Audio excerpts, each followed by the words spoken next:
ओम नमो भगवते वासुदेवाय नमः। फाल्गुन माह के शुक्ल पक्ष की एकादशी को आमल की एकादशी के नाम से जाना जाता है। इसे रंग भरी एकादशी भी कहा जाता है। आमल की एकादशी 3 मार्च 2023 को है। इस एकादशी के व्रत का पारण 4 मार्च 2023 को सुबह 6:44 से 9:03 तक है। इसी अवधि में हमें पारण करना चाहिए, क्योंकि व्रत का जितना महत्व होता है उतना ही महत्व पारण का होता है। पारण को सही समय पे करने से हमें व्रत का पूर्ण फल प्राप्त होता है। इस दिन जगत के पालनहार भगवान विष्णु के साथ साथ आंवले के पेड़ की पूजा का महत्व है। शास्त्रों में आमल की एकादशी को लेकर यह भी वर्णन है कि जो भी व्रत की कथा व महिमा को जान सुन लेता है, उसके सभी काम सफल होते हैं तथा उसे शुभ फलों की प्राप्ति होती है। आमल की एकादशी व्रत की महिमा के बारे में जानते हैं। इससे पहले आपसे एक रिक्वेस्ट है कि यदि अभी तक आपने हमारे चैनल को सब्सक्राइब नहीं किया है तो कृपया हमारे चैनल को सब्सक्राइब करें, बेल बटन प्रेस करें ताकि आपको नए वीडियोस देखने को मिल सकें। एकादशी के महत्व को बताते हुए भगवान श्री कृष्ण ने गीता में कहा, मैं वृक्षों में पीपल तथा तिथियों में एकादशी हूँ। एकादशी की महिमा के विषय में शास्त्र कहते हैं कि विवेक के समान कोई बंधु नहीं है और एकादशी के समान कोई व्रत नहीं है। पद्म पुराण के अनुसार परमेश्वर श्री कृष्ण युधिष्ठिर को एकादशी तिथि का महत्व समझाते हुए कहते हैं कि बड़े बड़े यज्ञों से भी मुझे उतनी प्रसन्नता नहीं मिलती जितनी एकादशी व्रत के अनुष्ठान से मिलती है। एकादशी तिथि मनुष्य के लिए कल्याणकारी है। आमल की एकादशी की बात करें तो आमल की एकादशी की महिमा को बताते हुए श्री कृष्ण जी कहते हैं कि जो व्यक्ति स्वर्ग और मोक्ष की प्राप्ति की कामना रखते हैं, उनके लिए ये एकादशी अत्यंत श्रेष्ठ है। जो भी इस दिन आंवले के पेड़ की पूजा करता है, सभी देवी देवताओं का आशीर्वाद उसे प्राप्त होता है। आमल की यानी आंवले को शास्त्रों में श्रेष्ठ स्थान प्राप्त है। विष्णु जी ने जब सृष्टि की रचना के लिए ब्रह्मा को जन्म दिया, उसी समय उन्होंने आंवले के वृक्ष को जन्म दिया था।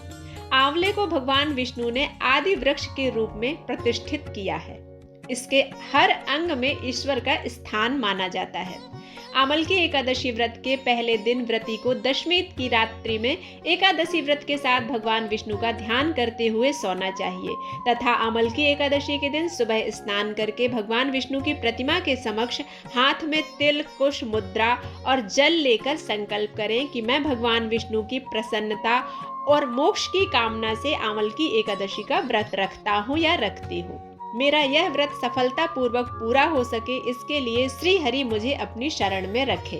तत्पश्चात मम कायिक वाचिक मानसिक सांसर्गिक पातक दुरित क्षय पूर्वक श्रुति स्मृति पुराणोक्त फल प्राप्ते श्री परमेश्वर प्रीति कामनाए आमल की एकादशी व्रत अहम करिष्ये। इस मंत्र से संकल्प लेने के पश्चात षोडशोपचार सहित भगवान की पूजा करें। भगवान की पूजा के पश्चात पूजन सामग्री लेकर आंवले के वृक्ष की पूजा करें। सबसे पहले वृक्ष के चारों ओर की भूमि को साफ करें, उसे गाय के गोबर से पवित्र करें। पेड़ की जड़ में एक वेदी बनाकर उस पर कलश स्थापित करें। कलश स्थापित करने के बाद कलश में देवताओं का तीर्थों का आवाहन करें। कलश में सुगंधी और पंच रत्न रखें। इसके ऊपर पंच पल्लव रखें, फिर दीप जलाकर रखें। कलश पर श्रीखंड, चंदन का लेप और वस्त्र अर्पित करें। अंत में कलश के ऊपर श्री विष्णु के छठे अवतार परशुराम भगवान की स्वर्ण मूर्ति या ताम्र मूर्ति स्थापित करें। विधिवत उनकी पूजा करें। परशुराम जी की पूजा करने के बाद रात्रि में भगवत कथा भजन कीर्तन करते हुए प्रभु का स्मरण करें। द्वादशी के दिन सुबह ब्राह्मण को भोजन करवाकर दक्षिणा दें। साथ ही परशुराम की मूर्ति सहित कलश ब्राह्मण को भेंट कर दें। इन क्रियाओं के पश्चात पारायण करके अन्न जल का ग्रहण करें। भगवान विष्णु ने कहा है, जो प्राणी स्वर्ग और मोक्ष प्राप्ति की कामना रखते हैं, उनके लिए फाल्गुन शुक्ल पक्ष में जो पुष्य नक्षत्र में एकादशी आती है, उस एकादशी का व्रत अत्यंत श्रेष्ठ होता है। आमल की एकादशी की पौराणिक कथा के अनुसार भगवान विष्णु की नाभि से ब्रह्मा जी की उत्पत्ति हुई। उत्पन्न होने के बाद ब्रह्मा जी के मन में जिज्ञासा हुई कि वह कौन है, उनकी उत्पत्ति कैसे हुई। इस प्रश्न का उत्तर जानने के लिए ब्रह्मा जी परब्रह्म की तपस्या करने लगे। ब्रह्मा जी की तपस्या से प्रसन्न होकर भगवान विष्णु जी ने ब्रह्मा जी को दर्शन दिए। विष्णु जी को सामने देखते ही ब्रह्मा जी की आंखों से आंसुओं की धारा बहने लगी। ब्रह्मा जी के आंसू भगवान विष्णु के चरणों पर गिरने लगे और उनके आंसुओं से आमलकी यानी आंवले का वृक्ष उत्पन्न हुआ। भगवान विष्णु ने ब्रह्मा जी से कहा कि आपके आंसुओं से उत्पन्न आंवले का वृक्ष और फल मुझे अति प्रिय रहेंगे। जो भी आमलकी एकादशी के दिन आंवले के वृक्ष की पूजा करेगा उसके सारे पाप समाप्त हो जाएंगे और व्यक्ति मोक्ष प्राप्ति का अधिकारी होगा।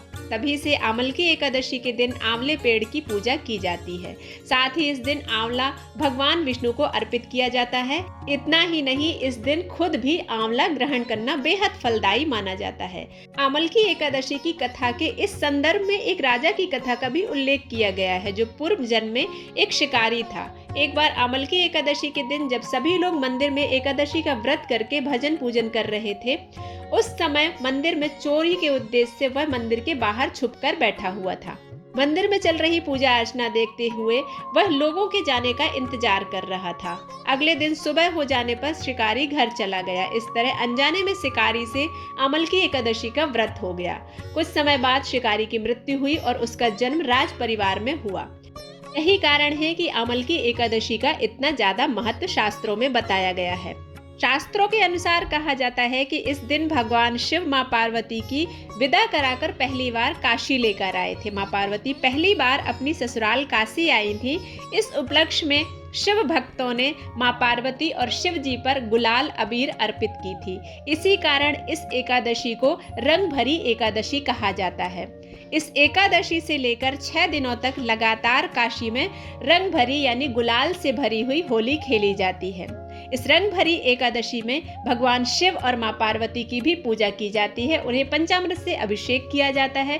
भगवान विष्णु और माता लक्ष्मी की पूजा की जाती है। स्थिर लक्ष्मी की प्राप्ति के लिए मां लक्ष्मी के निमित्त रंग भरी एकादशी पर 9 बातियों का दीपक मां के चरणों में समर्पित करने से हमारे घर में स्थिर लक्ष्मी निवास करती हैं। आशा करती हूँ यह वीडियो आप सभी को पसंद आया होगा। अगर पसंद आता है तो आप इसे लाइक करें, शेयर करें और सब्सक्राइब करना बिल्कुल ना भूलें। मिलते हैं एक नए वीडियो में, तब तक के लिए ओम नमो भगवते वासुदेवाय नमः।